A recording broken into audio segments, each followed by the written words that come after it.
Hello everybody, my name is Nicola and welcome back to my channel. Today's video we're talking about 7 money habits that you might want to change sooner rather than later. So don't forget to like and subscribe and let's get started. So the idea behind these is building yourself a really solid financial foundation for the rest of your financial journey, whether you're at the start of it, the middle of it, or whether you just need to have a bit of a refresh in terms of what you're doing with your finances. So the first one, and all of these come with the premise of that you have some money left over in your budget, so you're not living paycheck to paycheck, because that creates its own set of issues separate to this video, and I might make a video on that soon. If anyone's interested, let me know down in the comments below and I will do that.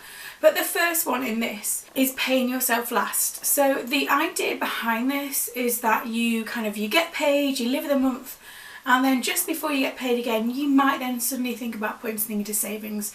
You then look at your bank account and you might not have anything left, or you might have a really small amount left. And sometimes by that point it might not even seem like there's any point in transferring what is quite a small amount, so then you don't do it.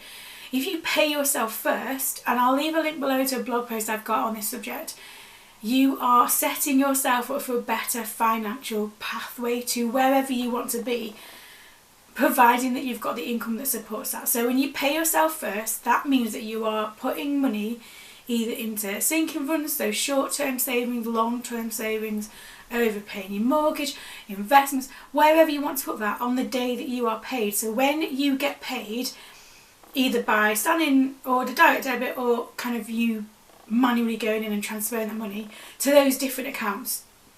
And in that sense, you're treating saving money as a bill that needs to be paid, rather than thinking it as a last resort at the end of the month when there might not be anything left. Number 2 is not organising your finances. So I have been a massive fan of day-to-day tracking for such a long time now that it's almost it just becomes the norm. It's a habit that you get into, and it can just make sure that things tick over as they should do. But not being organised in your finance, whether that's not having a budget, not tracking spending, not having plans for where you want your money to go or what you want it to be spent on, can never be a way of having your finances if you want them to be a positive experience. Some people who generally look at finances as a negative thing probably find the concept quite scary and therefore just don't do anything with it.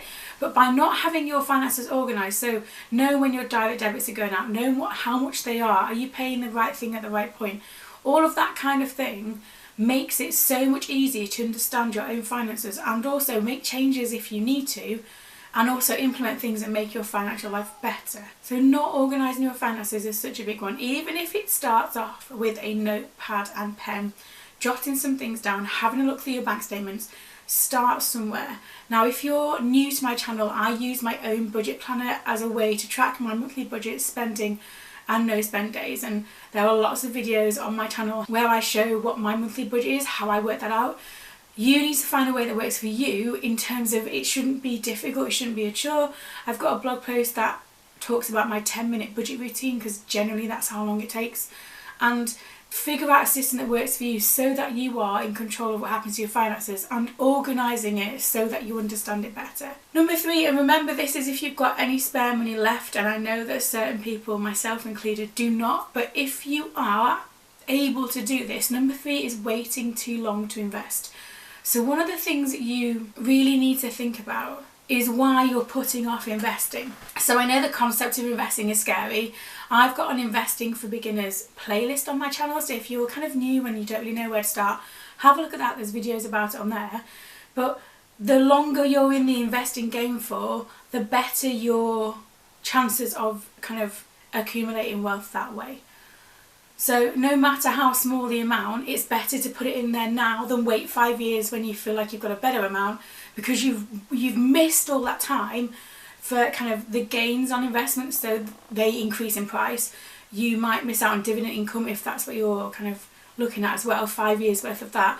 And just generally things progress as time goes on. So there's a phrase that goes, it's better for time in the market than time in the market, which means that it's better to be in there for the long haul rather than trying time when you think it's a good time to invest, because nobody really knows. So waiting too long to invest is a real big one.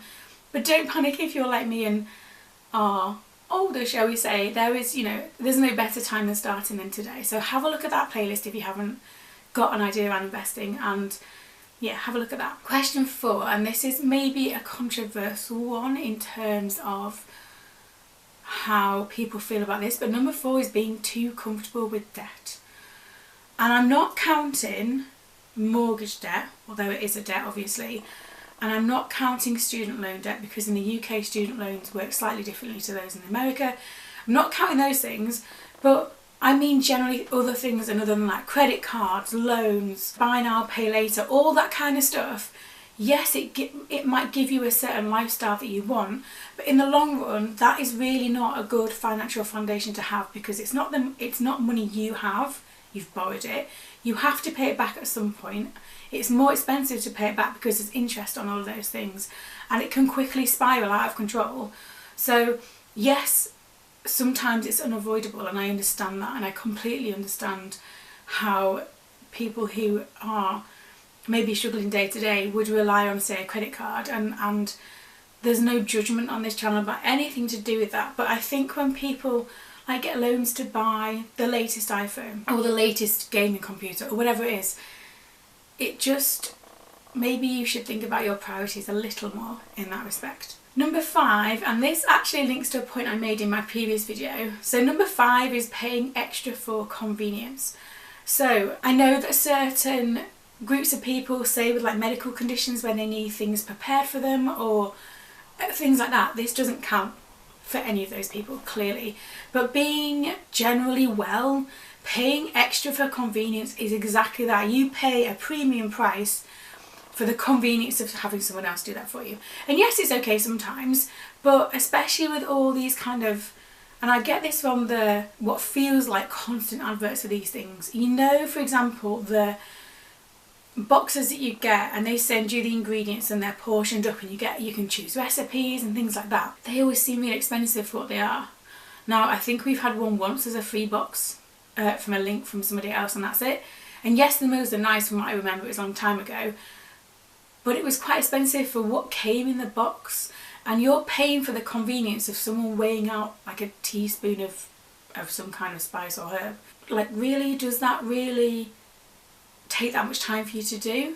So have a think about what you're paying for in terms of, I understand that sometimes people need those and it's absolutely fine, and sometimes they're a bit of a treat if you kind of get one half price or whatever, but if you're getting them all the time and you are thinking that money is quite tight, then have a look at that, because you are paying someone else to weigh and measure stuff out, and you are more than capable of doing that for yourself. Number 6, and I think social media has a massive role to play in this, number 6 is keeping up with the Joneses. And it's so hard, especially with social media now, to not feel like you're missing out on things.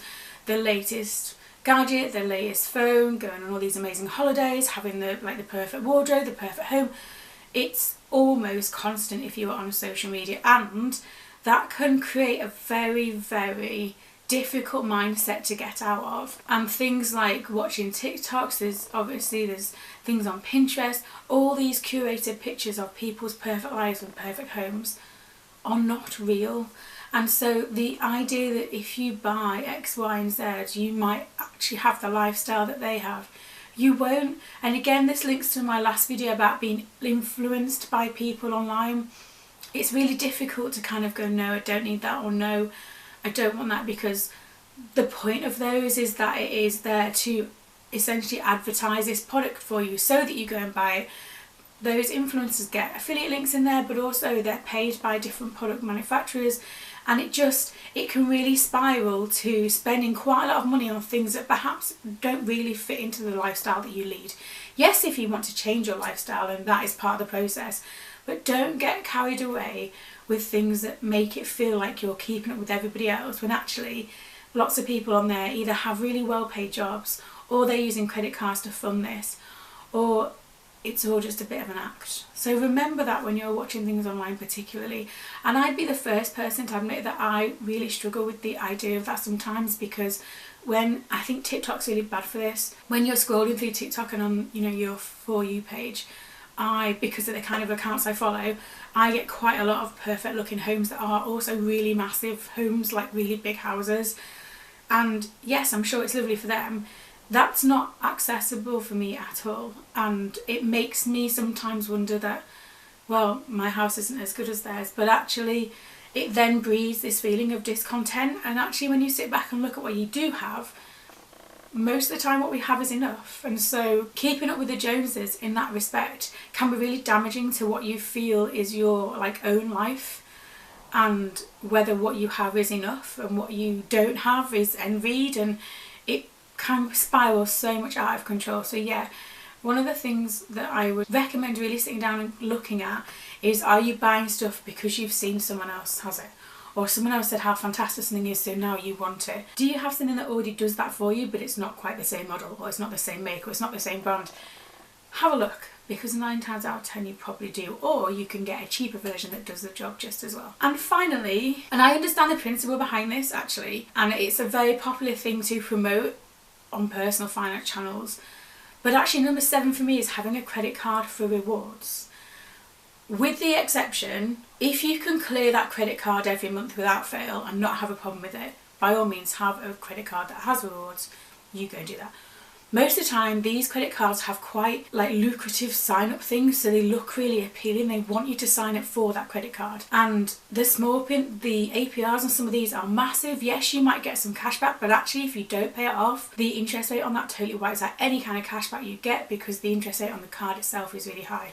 Be wary of, there are certain tricks where you can use credit cards, and this again seems to be more of a thing in America. I don't really know anyone who does it here, where you can kind of get lots and lots of points and get free travel, like free flights and things, but you have to be really disciplined with a credit card to be able to have that and pay it off. And lots of them have like, you need to spend this much a month in order to get the reward. Sometimes that kind of monthly line of what you have to spend on that credit card is really high. And are you just spending that money for the sake of spending that money so that you get the reward? Can you see how it might spiral? So I'm not a fan of having credit cards particularly, and I do have one credit card. I use it for shopping online. I don't carry a balance on my credit card ever. Apart from those things, I don't really use it. I'm not a fan of having lots of credit cards for the rewards, because inevitably at some point, unless you earn lots of money and can pay that all off every month, it is just too tempting. So these are my 7 money habits that you might want to change sooner rather than later in order to protect your financial foundations so that you can move on in a positive way. So, do you agree with me? Which ones do you agree with me? Do you not agree with some of them? What would you do instead? Let me know down in the comments. Have discussions with people there.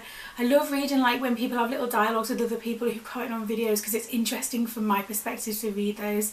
And as always, thank you for watching. Don't forget to like and subscribe, and I'll see you again very soon.